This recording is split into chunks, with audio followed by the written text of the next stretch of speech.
Je suis mariée depuis 21 ans.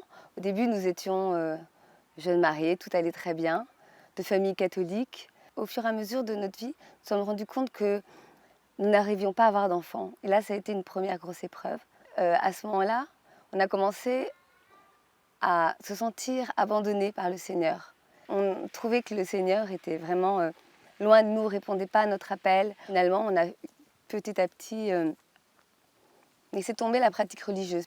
Au bout de 8 années, parallèlement à tout ça, on avait commencé des démarches d'adoption. Et là, alors qu'on ne s'y attendait plus du tout, un coup de fil et on apprend qu'on a un petit garçon en Russie qui nous attend. On est fou de joie.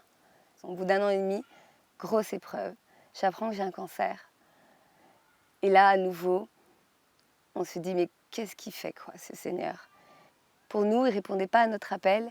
On était en colère. Je fais une année de chimio, radiothérapie, différents traitements très lourds. Et parallèlement à ça, on met en place une nouvelle procédure d'adoption pour un deuxième petit garçon. Et puis, après 9 mois de traitement, coup de fil qui nous dit « un petit garçon vous attend ». Alors là, c'est le bonheur. On vit vraiment notre premier Noël à 4, très heureux. Et là, au bout d'1 an, deuxième cancer. Tout s'écroule. Et puis, lors de ce deuxième cancer, j'ai un cousin dont j'étais très proche, qui lui-même vivait cette maladie depuis 4 ans. Et ce cousin me dit « tu devrais recevoir le sacrement de malade ». Et je lui dis « mais je ne vois vraiment pas à quoi ça va servir ». Et un jour, mon mari dit « bah écoute, t'as rien à perdre, on n'a qu'à faire ce sacrement dont il parle ». Et nous voilà, nous retrouvant à la paroisse pour une veillée, au cours de laquelle j'ai reçu le sacrement des malades. Alors il ne s'est passé rien d'extraordinaire ce soir-là, si ce n'est une très grande communion avec ceux qui étaient venus nous entourer.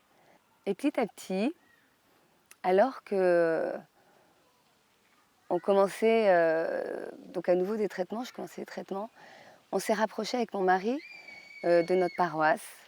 On s'est senti moins seul, on sentait qu'on était un peu plus en famille, comme entourés. Un jour, une veillée de miséricorde est proposée. Et pendant cette veillée, il y avait des prêtres qui proposaient la confession. Il y a l'adoration et le Saint-Sacrement qui passent dans les allées. Et là, je me sens comme complètement aspirée vers un prêtre qui était dans la rangée d'à côté et qui proposait la confession. J'y vais. Je savais plus ce que j'étais, c'était un vrai automate. Et à ce moment-là, j'ai commencé à tout déposer. C'est la première fois que je me libérais autant de toutes ces années de souffrance, ces années d'incertitude, d'inquiétude, de colère. À travers son regard, le regard de ce prêtre, j'ai vraiment vu le Seigneur. J'ai vraiment vu le Seigneur qui était là rien que pour moi, qui me faisait comprendre qu'il m'avait toujours accompagnée pendant ces années. Je suis bouleversée, je suis en larmes et je sors complètement étourdie de cette veillée. Depuis des années ont passé, il y a toujours des rémissions, des rechutes, mais régulièrement, je vois le Seigneur en action. Et là, cette fois-ci, je peux vraiment dire que c'est aussi à travers les autres. On se sent tellement porté, tellement entouré, qu'on est émerveillé. Je le vois maintenant comme un compagnon de route. C'est mon quotidien, c'est lui, je lui parle. C'est une présence évidente. Avant, je ne savais pas que c'était lui. Avant, c'était l'amitié, c'était l'amour des autres. Maintenant, je mets vraiment un nom dessus. C'est le Christ.